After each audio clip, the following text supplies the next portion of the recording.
గణేశాయ నమః. కార్తీక దామోదరాయ నమః. కార్తీక పురాణం కార్తీక పారాయణం మనం 28వ రోజులోకి వచ్చేసాము. ఇంకా 2 రోజుల్లో కార్తీక పురాణం పూర్తవుతుంది. మరి ఇక్కడ 28వ రోజు పారాయణంలో రుదురాజు నారద మహర్షి చెప్పినటువంటి కార్తీక పురాణంలోని కథలన్నిటినీ విని అతడి వద్ద సెలవు తీసుకొని వెళ్ళిపోయాడు. అప్పుడు శ్రీకృష్ణ పరమాత్ముడు సత్యభామాదేవికి చెబుతూ ఉన్నాడనమాట. ఓ సత్య, నాకు ఈ యొక్క సంవత్సరంలో 3 వ్రతాలు నాకు చాలా అత్యంత ప్రియమైనటువంటివి. అవి మాఘ కార్తీక వ్రతాలు. ఏ విధంగానో తిథులలో ఏకాదశి, క్షేత్రాలలో ద్వారక అంటే నాకు అత్యంత ప్రియం. ఎవరైతే వీటిని విధి విధానంగా ఆచరిస్తారో వాళ్ళు నాకు యజ్ఞాది క్రతు కర్మకాండాలు చేసిన వారి కంటే కూడా చేరువై నాకు సన్నిహితులవుతారు. అటువంటి వాళ్ళు నా కరుణాపూర్ణులై పాపభీతి లేని వాళ్ళు అవుతూ ఉన్నారు అని ఈ విధంగా సత్యభామకు శ్రీకృష్ణుడు చెబుతూ ఉన్నాడు.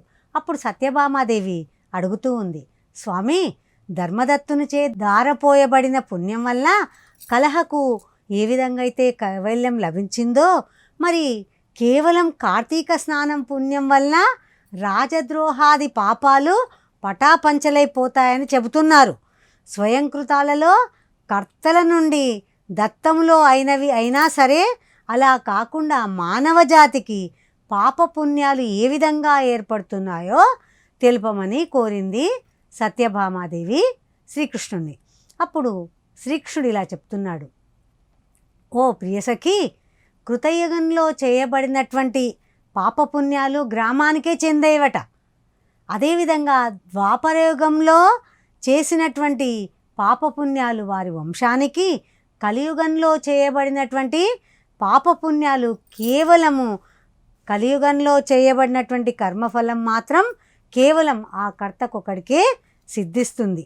ఎందుకంటే ప్రతిఫలాపేక్ష కలిగినటువంటి మానవుడు ఒకే పాత్రలో భుజించడం వల్ల, ఒక స్త్రీతో రమించడం వల్ల కలిగే పాపపుణ్యాలను తప్పనిసరిగాను సంపూర్ణంగాను అనుభవిస్తూ ఉన్నాడు. వేలాది బోధనల వల్ల, యజ్ఞాల వల్ల, అదేవిధంగా పంక్తి భోజనాల వలన కూడా కలిగే పాపపుణ్యాల్లో 4వ వంతును మాత్రమే పొందుతూ ఉన్నాడు. ఇతరులచే చేయబడే పాపపుణ్యాలు చూడడం వల్ల, తలుచుకోవడం వల్ల 100వ భాగాన్ని తాను కూడా పొందుతున్నాడు. అందుకే చెడు మాటలు వినకూడదు, చెడు వారితో సాంగత్యం చెయ్యకూడదు అనేది మనకి ఇక్కడ తెలుస్తూ ఉంది. అంతేకాకుండా మనం ఎటువంటి పరిస్థితుల్లో కూడా మనకు అన్యాయం చేసినటువంటి వాళ్ళను కూడా దూషించకూడదని మనకు ఈ యొక్క ఇతిహాసాలు చెబుతూ ఉన్నాయి. ఇతరులను దూషించేవాడు, తృణీకరించేవాడు, చెడుగా మాట్లాడేటువంటి వాడు, ఇతరులు లేనప్పుడు ఇతరుల సమక్షంలో వారిని గురించి చెడుగా చెప్పేటువంటి వాడు, పితూరీలు చేసేవాడు, వీడు ఇతరుల పాపాలను తాను పుచ్చుకొని పుణ్యాన్ని జారవిడుచుకుంటాడంట. తను చేసినటువంటి పుణ్యం కూడా పోద్దంట, వేరే వాళ్ళ మీద పితరులు చెప్పేటువంటి వాళ్ళే. అంతేకాకుండా ఎవరితోనైతే సేవ చేయించుకోవడం అంటే తన భార్య చేత కానీ, కొడుకు చేత కానీ, శిష్యుల చేత కానీ సేవ చేయించుకోవాలంట. కానీ అలా కాకుండా వేరే వారితో ఎవరితోనైనా మనం సేవ చేయించుకున్నట్టయితే దానికి తప్పకుండా సరిపోయేంత ధనాన్ని ఇవ్వాలి. లేదంటే తను చేసినటువంటి పాపంలో ఆ భాగం వారికి వెళ్ళిపోతుందని చెబుతూ ఉన్నారన్నమాట. ఇంకా పంక్తి భోజనాలలో మనం ఎవరింటికైనా భోజనాలకు వెళ్తూ ఉన్నాము, అక్కడ ఏదైనా లోపం జరిగిందనుకోండి, ఆ లోపం జరిగినందువల్ల పాపం ఎవరైతే ఆ పంక్తి భోజనాలను పెట్టారో ఆ వారికే ఆ పాపము, అందులో 6వ భాగం వాళ్ళకి ఎవరికైతే మనం ఇన్కన్వీనియన్స్ చేస్తామో అందులో కూడా 6వ వంతు భాగాన్ని పాపంగా మనము పొందుతాము. అదేవిధంగా మనం స్నానం చేసేటప్పుడు కానీ, సంధ్యావందనం చేసేటప్పుడు కానీ, ఇతరులను మనం తాకినా, మనము ఇతరులతో మాట్లాడినా కానీ వారు తమ పుణ్యంలో 6వ వంతును కోల్పోతారు. ఇంకొకటి, ఏదైనా ఒక పుణ్యకార్యం చేస్తున్నాం అనుకుంటాం, అలా పుణ్యకార్యం చేసేటప్పుడు మనం ఎవరి దగ్గరనైనా ధనాన్ని యాచించి తెచ్చుకున్నప్పుడు మనకి ఎవరైతే దాత ధనాన్ని ఇస్తున్నాడో మనం చేసినటువంటి పుణ్యంలో చాలా భాగం ఆ దాతకే వెళ్తుంది. చేసినటువంటి కర్మఫలం మాత్రమే మనము అనుభవిస్తాము. ఇంకా దొంగిలించి తెచ్చినటువంటి పరద్రవ్యంతో చేసే పాపకర్మ వలన పుణ్యం ఆ ధనం యొక్క యజమానికే చెందుతుంది తప్ప ఆ కర్మరుని కదు. ఇంకా ఎవరైనా అప్పు చేస్తారు, అప్పు చేసి వాడు ఏం చేస్తాడు, చనిపోతాడు. చనిపోయిన తర్వాత అతడు ఎంత పుణ్యాత్ముడు అయినప్పటికీ కూడా ఆ రుణశేషం తీరే వరకు ఉన్నటువంటి అతని పుణ్యంలో ఎవరైతే రుణం ఇచ్చారో అప్పిచ్చారో ఆ పుణ్యం కూడా వాళ్ళకే చెందుతుందంట. కాబట్టి పాపం కానీ పుణ్యం కానీ ఫలానా పని చేయాలనే సంకల్పం కలిగిన వాడు, ఆ పని చేయడానికి తోడ్పడేవాడు, దానికి తగినంత సాధనా సంపత్తిని సమకూర్చినవాడు, ప్రోత్సహించేవాడు తలా ఒక 6వ వంతు ఫలాన్ని పొందుతారు. ఒక మంచి కార్యం చేయాలనుకున్నా, ఒక చెడు కార్యం చేయాలనుకున్నా కానీ వారికి మనం ప్రోత్సహించినాం అనుకోండి, ఒక మంచి కార్యం కానీ చెడు కార్యం కానీ ప్రోత్సహిస్తే దానిలో వారికి వచ్చే పుణ్యంలో కానీ వారికి వచ్చే పాపంలో కానీ 6వ వంతు పాపపుణ్యాలు మనకే అంటుతాయి. కాబట్టి ఎవరైనా కానీ పాపకర్మలను ఆచరించే వారికి ఎవ్వరు కూడా ప్రోత్సహించకూడదని మనకు ఈ ఇతిహాసం మనకు చెబుతూ ఉంది. ఇంకా ప్రజలు చేసే పాపాలలో కానీ పుణ్యాలలో కానీ రాజుకు, శిష్యుని వాటిలో గురువుకు, కుమారుని నుండి తండ్రికి, భార్య నుండి భర్తకు 6వ భాగం చేరుతుంది. ఇంకా ఎవరైతే స్త్రీ మంచి పతిభక్తి కలది అయి ఉండి నిత్యం తన భర్తను సంతోషపెడుతుందో ఆ స్త్రీ తన భర్త చేసిన పుణ్యంలో సగభాగానికి అధికారిణి అవుతుంది. అంటే భర్తకు మొత్తం సేవ చేయాలని కాదు, కనీసం అతన్ని దూషించకుండా అతడు చేసినటువంటి పనికి సహకరించినా తప్పకుండా అతడు చేసినటువంటి పుణ్యంలో సగభాగం ఆ స్త్రీకే దక్కుతుంది. తన సేవకుడో కొడుకో కానీ ఇతరుని ఆచరింపచేసిన పుణ్యాల్లో తనకు 6వ వంతు మాత్రమే లభిస్తుంది. తను ఏ పుణ్యం చేయలేదు అయినా కానీ తనకు సేవ చేసేటువంటి సేవకుడు కానీ తన కడుపులో పుట్టినటువంటి కొడుకు కానీ పుణ్యం చేసినా కానీ అందులో 6వ వంతు ఆ తల్లిదండ్రికి దక్కుతుందంట. ఈ విధంగా ఇతరులెవరు మనకి దానం చేయకపోయినా, మనకే నిమిత్తం లేకపోయినా వివిధ జనసాంగత్యాల వలన పాపపుణ్యాలు మానవులకు ప్రాప్తించక తప్పడం లేదు. అందువల్లనే సజ్జన సాంగత్యం చాలా ప్రధానమని గుర్తించాలి.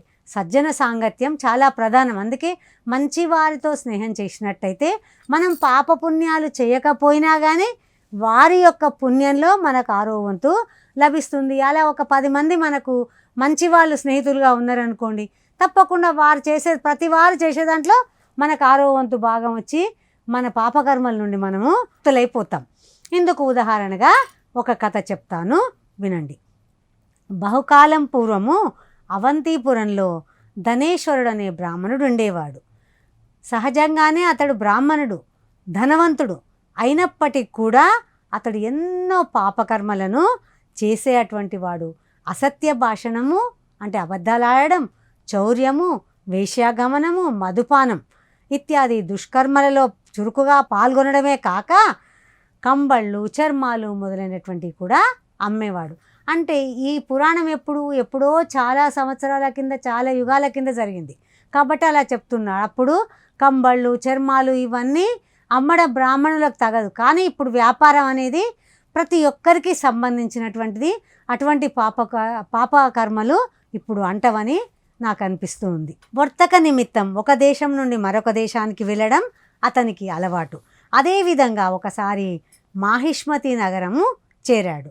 ఆ నగర ప్రాకారం చుట్టూ నర్మదా నది ప్రవహిస్తూ ఉంది. ధనేశ్వరుడు ఆ పట్టణంలో వర్తకం చేసుకుంటూ ఉండగానే కార్తీక మాసం ప్రవేశించింది. దానితో ఆ ఊరు పెద్ద యాత్రాస్థలిగా మారిపోయింది. వచ్చిపోయే జనాల వల్ల రద్దీ ఎక్కువైపోయి వర్తకం బాగా సాగింది ధనేశ్వరుడికి. ధనేశ్వరుడు నెలంతా అక్కడే ఉండిపోయి వర్తకులతో ప్రతిరోజు మాట్లాడుకుంటూ నర్మదా నదీ తీరానికి ఎవరైతే వస్తున్నారో వారిని చూస్తూ ఉండేవాడు. అక్కడ స్నానం చేసే వాళ్ళను, జపం చేసేటువంటి వాళ్ళను, దేవతార్చన చేసేటువంటి వాళ్ళను విధిగా చూస్తూ ఉండేవాడు. అంతేకాకుండా అక్కడ గీత, సంగీత, మంగళ వాయిద్యాలతో హరికీర్తనలు, సంపూర్ణంగా కథలను ఆలపించే వారిని, విష్ణుముద్రలను ధరించే వారిని, తులసీమాలలతో అలరారుతున్నటువంటి వారిని అందరినీ భక్తులను చూస్తూ ఉండేటువంటి వాడు. చూడడమే కాదు, నెల పొడవునా తానక్కడే మసులుతుండడం వల్ల వారితో పరిచయం ఏర్పడింది. వారితో మాట్లాడుతుండేవాడు. ఎందరో పుణ్యపురుషులను స్వయంగా స్పృశించాడు, అంటే ముట్టుకున్నాడు. తుదకు ఆ సజ్జన సాంగత్యం వల్ల అప్పుడప్పుడు విష్ణునామోచ్చారణ కూడా చేసేటువంటి వాడు. ఎప్పుడు విష్ణువును తలచి ఎరగడు, కానీ వాళ్ళందరితో వ్యాపారంలో మాట్లాడుతూ ఉన్నప్పుడు వారితో కలివిడిగా మాట్లాడడం వల్ల వ్యాపారం బాగా సాగుతుందనే ఉద్దేశంతో వారితో మాటలు కలిపేటువంటి వాడు. అలా హరినామాన్ని కూడా స్మరిస్తూ ఉండేటువంటి వాడు. అలా అప్పుడప్పుడు ఇలా చేయడంతో పాటు ఇలా నెల రోజులు ఇట్టే గడిచిపోయాయి. కార్తీకోద్యాపన విధిని, విష్ణు జాగారాన్ని కూడా దర్శించాడా ధనేశ్వరుడు. పౌర్ణమి నాడు గోబ్రాహ్మణ పూజలు ఆచరించి దక్షిణ భోజనాదులను సమర్పించే వ్రతస్థులను కూడా చూశాడు.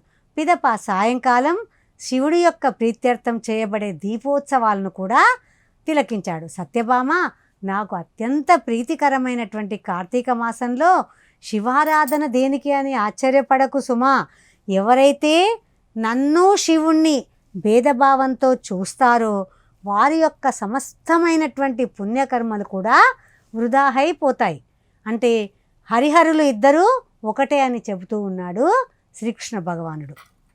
అదే కాక ఆ శివుడు కార్తీక పౌర్ణమి నాడే త్రిపుర సంహారం చేసినవాడవడం చేత ఆయనను ఆ రోజున ఆరాధిస్తారు. ఇక ధనేశ్వరుడి పూజా మహోత్సవాలన్నింటినీ ఎంతో ఆశ్చర్యంతోనూ వాంఛతోనూ చూస్తూ అక్కడక్కడే తిరుగుతూ ఉండేవాడు ధనేశ్వరుడు.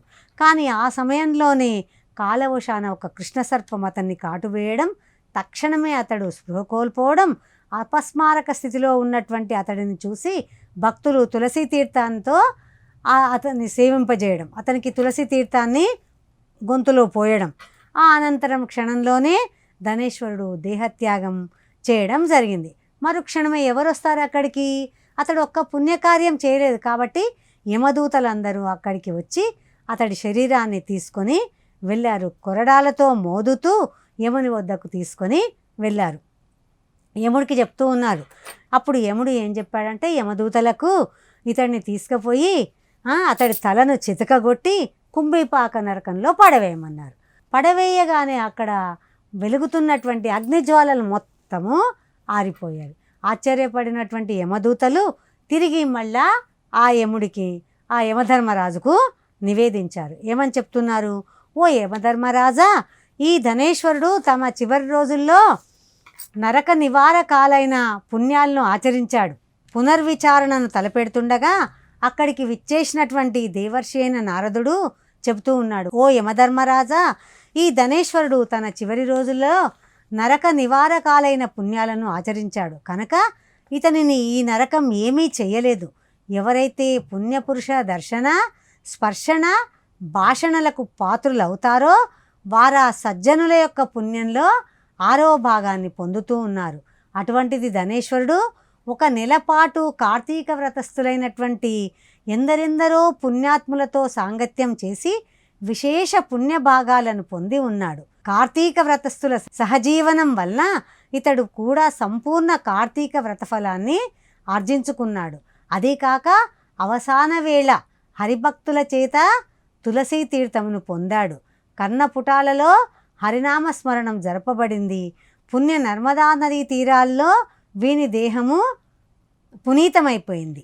అందరూ హరిప్రియుల ఆదరణకు పాత్రుడైన ఈ విప్రుడు నరకానుభవానికి అతీతుడే తెలుసుకో.